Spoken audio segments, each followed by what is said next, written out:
कभी सोचा है कि अगर चलती ट्रेन या बस में कोई क्राइम हो जाए तो क्या होगा?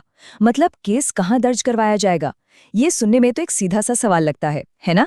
लेकिन इसका जवाब एक बड़ी ही दिलचस्प कानूनी पहेली में छुपा हुआ है।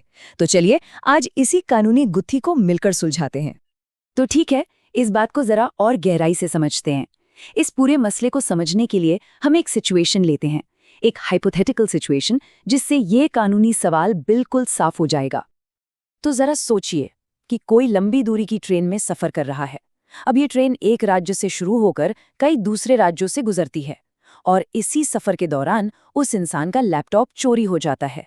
अब यहीं से असली कंफ्यूजन शुरू होता है, क्योंकि ये जो अपराध है ये किसी एक फिक्स जगह पर नहीं, बल्कि एक चलती हुई ट्रेन में हुआ है। और बस यही सिचुएशन हमें सीधे हमारे आज के मेन टॉपिक पर ले आती है, जुरिस्डिक्शन यानी अधिकार क्षेत्र की पहेली। मतलब आखिर कौन सी अदालत के पास इस केस को सुनने का अधिकार है? तो सवाल यही है कि जब कोई अपराध चलती ट्रेन में होता है तो कानूनी तौर पर मामले की सुनवाई कहाँ हो सकती है? क्या केस वहां फाइल होगा जहां से सफर शुरू हुआ, या वहां जहां सफर खत्म हुआ, या फिर ठीक उस जगह पर जहां चोरी हुई, जिसका पता लगाना तो लगभग नामुमकिन सा है। अच्छी बात यह है कि हमारे कानून बनाने वालों ने ऐसी सिचुएशंस के बारे में पहले ही सोच लिया था, और इस पहेली का जवाब हमें मिलता है भारतीय नागरिक सुरक्षा संहिता 2023 के एक खास सेक्शन में।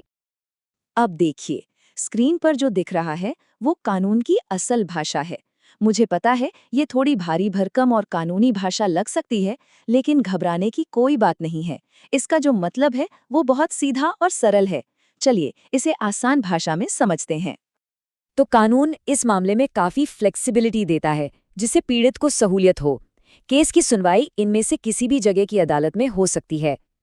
पहला, कोई भी ऐसी जगह जहां से पीड़ित यानी विक्टिम गुजरा हो। दूसरा, कोई भी ऐसी जगह जहां से अपराधी गुजरा हो। और तीसरा, कोई भी ऐसी जगह जहां से वो चोरी का सामान यानी हमारे केस में लैपटॉप गुजरा हो। लेकिन रुकिए, इस नियम को इस्तेमाल करने के लिए कुछ बहुत ज़रूरी शर्तें और सीमाएं भी हैं। ये जानना बहुत ज़रूरी है कि ये कानून आखिर कब और कहाँ लागू होता है। तो चलिए देखते हैं कि ये शर्तें क्या हैं। सबसे ज़रूरी शर्त ये है कि यात्रा निरंतर यानी कंटिन्यूअस होनी चाहिए। अगर यात्रा बीच में कहीं टूट जाती है या कहिए कि डिसकंटिन्यूड हो जाती है, तो ये जो स्पेशल जुरिस्डिक्शन का नियम है ये वहीं खत्म हो जाता है। इसका मतलब साफ है कि ये सेक्शन सिर्फ एक ही लगातार चल रही यात्रा के दौरान हुए अपराधों पर लागू होता है। इसके अलावा इस कानून की कुछ ज्योग्राफिकल सीमाएं भी हैं। ये समझना ज़रूरी है कि ये नियम देश के अंदर की यात्राओं के लिए ही बना है। ये खुले समंदर या किसी दूसरे देश में की गई यात्रा पर लागू नहीं होता है। तो इन सब बातों को जानने के बाद अब सवाल उठता है कि आखिर ये कानून इतना ज़रूरी क्यों है? इसका असली मकसद क्या है? और इसका जवाब बहुत सीधा है, न्याय तक पहुंच को आसान बनाना। सेक्शन 203 का मेन मकसद पीड़ित को सुविधा देना है। ये पक्का करता है कि सिर्फ इसलिए किसी को इंसाफ मिलने में मुश्किल ना हो क्योंकि क्राइम किसी एक तय जगह पर नहीं हुआ था। और हाँ, ये अपराधियों को ज्यूरिस्डिक्शन की किसी तकनीकी कमी का फायदा उठाकर कानून से बचने से भी रोकता है। और ये पूरी बातचीत हमें एक बहुत ही अहम सवाल पर लाकर छोड़ देती है। आज हमारी दुनिया एक दूसरे से और ज़्यादा जुड़ रही है, ट्रैवल के तरीके बदल रहे हैं।